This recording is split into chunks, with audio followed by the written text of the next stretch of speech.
Most people, when they think of a late-night diner in America, picture dim lights, the slow hum of ceiling fans, and the unmistakable smell of bacon and coffee blending in the air. Every late-night diner might have a different neon sign, a unique theme, or a peculiar shade of decor, but deep down everyone knows they all look the same. This isn't the fault of the architects, the designers, or the well-meaning owners trying to make their place stand out to lure in those inconspicuous customers.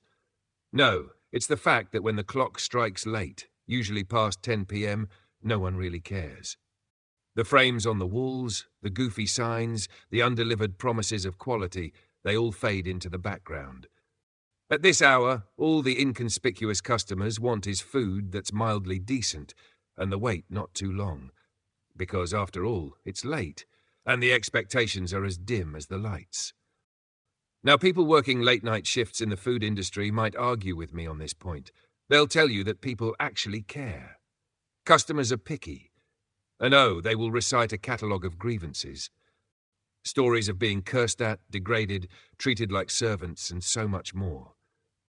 Every server in America has their own memoir of unforgettable experiences with nasty customers, being victimized, belittled, and taken for granted. But I would argue with my fellow servers that the nasty attitude some customers carry, more often than not, has little to do with expectations about food or service. Instead, it's usually the culmination of a long day, or even years, of frustration and resentment.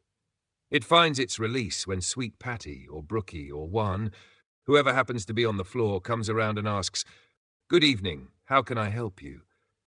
But in all fairness, this quality isn't just exclusive to late-night customers. It's an overwhelming reality of the food industry itself.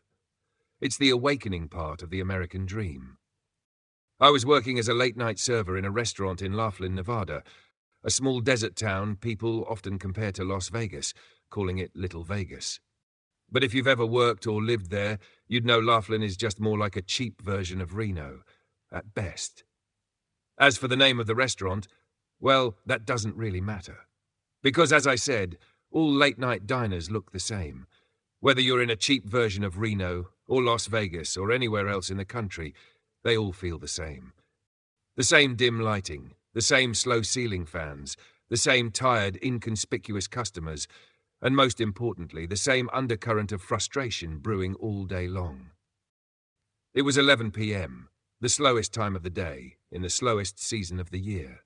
Just me on the floor, and a solitary cook lost in his habitual self-talk, complaining about the cooks from the shift before, all the sins they committed, all their wrongdoings, and the classic Pinchies Lacey's people coming from the darkest corner of his soul.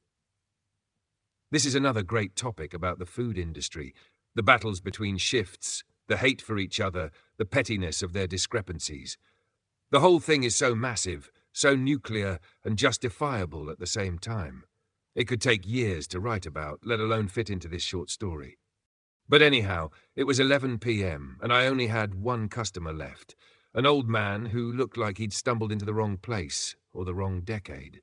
Grey hair, an unkempt beard, and a gleaming golden watch on his left wrist. None of that was remarkable, except for the fact that he was one of those customers. The universal term we servers use to describe all difficult customers. And lordy, he was mean and difficult. He didn't start off that way, though. At first, it was just mild sarcasm, harmless enough, even witty. But as the night wore on, the sarcasm shifted from clever to just plain effrontery and derogatory language. It was no surprise to me. I've been in this situation countless times, and after all my years of experience as a server, I'd developed a system for handling this kind of situation. A simple technique. Just smile. But smile in a way that leaves them guessing whether I'm smiling with disregard or secretly mocking them inside, maybe even wondering if I understand English at all. It always works. And it worked well that night. My technique is infallible, but it took longer than usual with him. A few trips back and forth bringing more coffee, a remaking of his toast to be golden brown, not just toasted, because, as he said, there's a difference. But once we both quietly established that neither of us would break, he quit with the verbal jabs and just settled into his obvious discomfort. I'd managed to handle the situation, but I didn't feel like I 1. I just felt relief that I'd been able to ignore his nasty attitude and hoped he'd pay and leave. I'd had enough. But then, when I came back to his table to bring his check, I couldn't help but notice one of his shoes was untied. I tried to be friendly at last and pointed it out to him. He looked at me a little surprised and attempted to tie the shoe, but he struggled to bend down. Pain and some shame was written all over his face. And without hesitation, not thinking twice, I knelt down and helped him tie his shoe. He asked me, "Please don't do that." But I just said, "It's all good, brother. It's just a shoe that needs to be tied up." He had a clever smirk about to bloom, and I could tell he was about to say something witty again. But then he hesitated.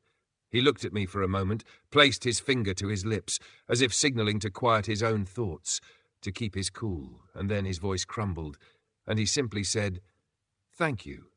Thank you very much." He shed one single tear that travelled slowly down his face, disappearing on its own. In that moment, after seeing him that vulnerable yet so real and strong, I forgot I was just another minimum-wage employee in another late-night restaurant in America. I became as human as he had become. Human in a way we sometimes forget to be, in the petulance of our daily affairs. I took his wrinkled hand, held it, and stayed there in silence with him. After that moment we shared, he apologized. He admitted he'd been deliberately harsh that night. He told me he'd been angry at life, at everything, that his wife, the love of my life, my best friend and all, had passed away just a few months ago. Cancer, he said. Fuck that, and all of this. I hate it here. And he tapped his chest twice. I accepted his apology and simply said, "Life just sucks sometimes, doesn't it?" He smiled with warmth, a real smile this time, and nodded. "Oh yes, it does, Jose. Yes, it does." Now, my name tag clearly stated that my name was not Jose, but I knew it wasn't sarcasm this time. No animosity in sight, just a joke coming from the new old friend I had just made. He stood up, looked at me for a moment, and asked if he could please shake my hand. "By all means, brother," I said. "By all means." And I shook his hand. "I'm glad I stopped by," he said while paying for his check. "I wasn't planning on it. I was looking for another restaurant. But all these places look the same, don't they?" "Just at late night, sir," I said, smiling. "Just at late night."